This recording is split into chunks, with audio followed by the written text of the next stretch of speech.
Hello and welcome back to my channel, and if you're new, I'm Amy. Today's video I wanted to talk a little bit about postpartum and things I don't tell you about after giving birth. Like some things you'll know, it's common sense, and then other things that I didn't even know.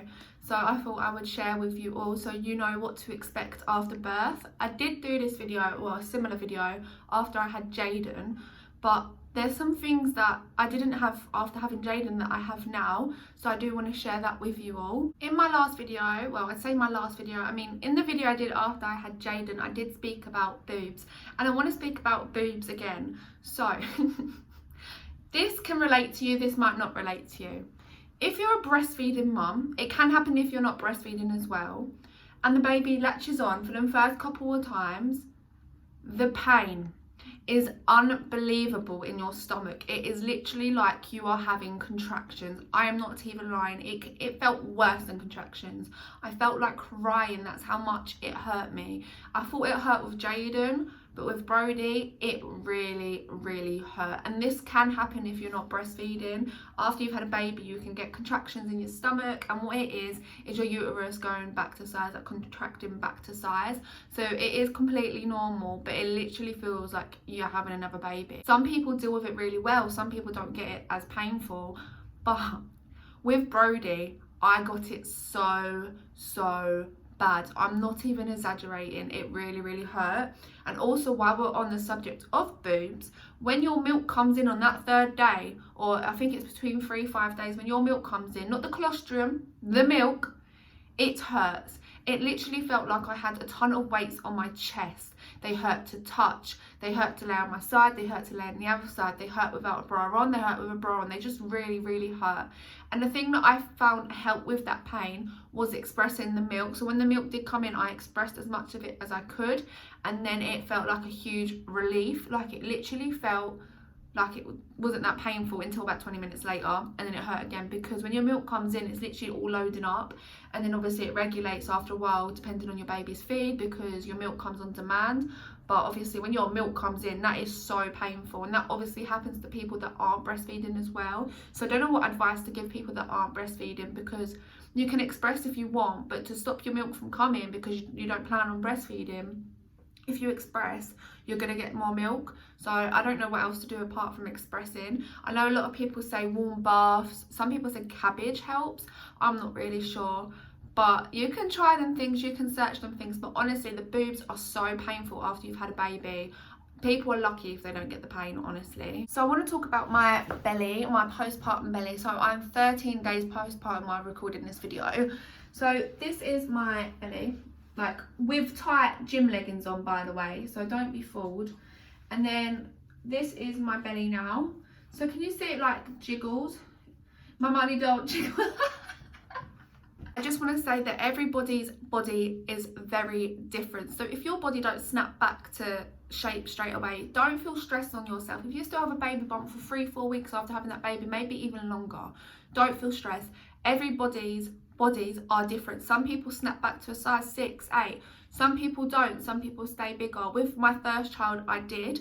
With Brody, I wouldn't say I've snapped back to my original size, but you know, it's like how do I explain it? I've lost a lot more than what I did with my first baby, and I think that's because I personally put on quite a lot of weight when I was pregnant with Jade, and not just baby weight. I put on my own weight, and with Brody I only put on baby weight. But it is really different for everybody. My face put on a lot of weight with my first baby, and I found it really hard to lose weight on my face. I was like, how do you lose weight on your face? I can't do my face can't do sit-ups.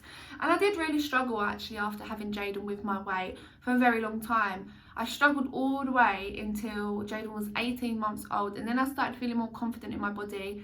And then I found out I was pregnant with Brody. So I guess things happen for a reason. Honestly, everybody's bodies are different. So don't feel ashamed of your body. Just remember they've carried a beautiful baby. Stretch marks as well. Not everybody gets stretch marks. You might have loads of stretch marks. You might have 1, 2. You know, you might get stretch marks not just on your belly, on your boobs, on your bum, on your thighs. Even your arms, you can get stretch marks when you're pregnant, which a lot of people didn't know. But you can get stretch marks on your arms, your back, anywhere really, because your skin's stretching, and when your belly's stretching, other parts of your body stretch as well because they're all conjoined together. If that, I'm not a scientist, but if that makes sense to you, just make it make sense, okay? Yeah, everybody's bodies are different, so just don't feel ashamed of your body at all. So the next bit is a little bit TMI. But obviously, most people are going to know when you go a wee for the first time after having a baby, it stings. It does sting. I think it's worse for people that have stitches. I had stitches with my first baby. I didn't have any of my second. And from what I can remember, I think it is worse when you have stitches, because obviously it's a graze or a cut or a tear. So it's going to hurt a little bit more. However, they don't really tell you about a number 2. And that literally is horrible. Sometimes you have to stay in hospital until you've done a wee and you've done a poo. So they're like, oh, your bowels are working fine, you can go home. In some cases they don't, but the majority of the time they do. You stay in for like 24 hours or 12 hours until you've done that. So when I went a wee, you know, it stung the most tiniest bit. I think it was just more painful because I'd literally just had a baby and I weed like 20 minutes later. But with the number 2, it literally feels like you're constipated. And when you are trying your hardest to go to the toilet and you're like pushing, I don't know how to explain it. It feels like you're pushing another baby out. It literally feels like it, because when you're in labour, it feels like you're going to poo yourself anyway because of the amount of pressure. When the baby's head's coming down, you get a lot of pressure down there. So it literally feels like you're going to poo yourself. Some people do, some people don't. So when you're actually going to the toilet after having a baby, it brings back trauma of that birth. Well, for me it did anyway. And it's like you're trying to get it out, and I feel really awkward talking about this on YouTube. I really do. But just know it's not the best experience, and it can be quite painful, not only to down there but to your belly. It can hurt your belly because when you're trying so hard to get it out, but you can't at the same time. Someone at my door. It sounded like someone was at my door. Nobody was at my door, it was just someone, like a neighbour, walking past. And it sounds like someone knocks on your door every time someone walks past. Just again, see? It does, it honestly does. But that on that subject, I can't really say much more about it. Speak to your midwife or your doctor or anything about it if you are worried, because if you don't go within 48 hours after having a baby, you do need to get checked out because it might be a concern. And don't hold it in. If you need to go, go, honestly, because you'll cause more pain to your stomach. Honestly, more pain. So just go to the toilet, just try your hardest. And if you don't need to go, don't try to push it out if you don't need to go, because you've just pushed a baby out. You don't want to try pushing something else out. Hello constipation, my old friend. I don't know why I felt like saying that. Let's talk about skin and hair. So with my first baby, I didn't lose any hair at all. My hair still stayed thick. It was actually really nice. My hair was really healthy after having my first baby. Give birth to Brody, my hair is literally falling out already, and my ankle's gonna click. Ow, ow, ow, ow. He's literally 2 weeks old tomorrow and my hair is already falling out. Like, it's absolutely horrible, and it's like humidity. Like, I don't know how to explain it. My hair just feels horrible. I put deep conditioning masks in it and it still feels horrible, and that can happen to anybody after birth. So if you start losing more hair than normal in the shower, because we all shed a little bit in the shower, but you lose a little bit more, don't get concerned, don't get worried, because it's postpartum hair loss and it does happen. Some people get it up to 2 years after having a baby. So hopefully I don't have it for that long. But literally at the front, my hair's just all falling out, and like here as well, like I'm just losing so much hair. I feel like a cat shedding in the summer. Honestly, it's not nice. But I'm not complaining, because some people do have it a lot worse than how I have it. Now let's talk about skin. So if in your pregnancy your skin started glowing, you're lucky. If your skin started breaking out, that's obviously normal as well, because you've got more hormones in your body. Don't think after having a baby your hormones are going to snap back to normal, because they really, really don't. I could take a pregnancy test right now and it'd be positive from Brody's pregnancy, because you still have a higher amount of hormones in your body from giving birth, and your body's still trying to regulate back to normal. So like, obviously you're going to feel contractions in your belly, like it contracting back. That can happen, I think it's up to 2 weeks after having a baby. I'm not sure, you might have to double check that. So imagine the hormones are still in your body's trying to get back to normal. It's like your back as well. You're going to get loads of back pain in your back. I'm diverting conversation now and I can't even remember what we was talking about. Skin.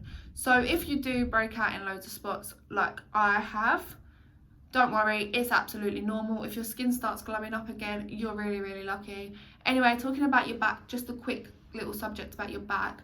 After having Brody, I had really bad back pain. I felt like crying, I felt like I couldn't move, I felt like I couldn't walk.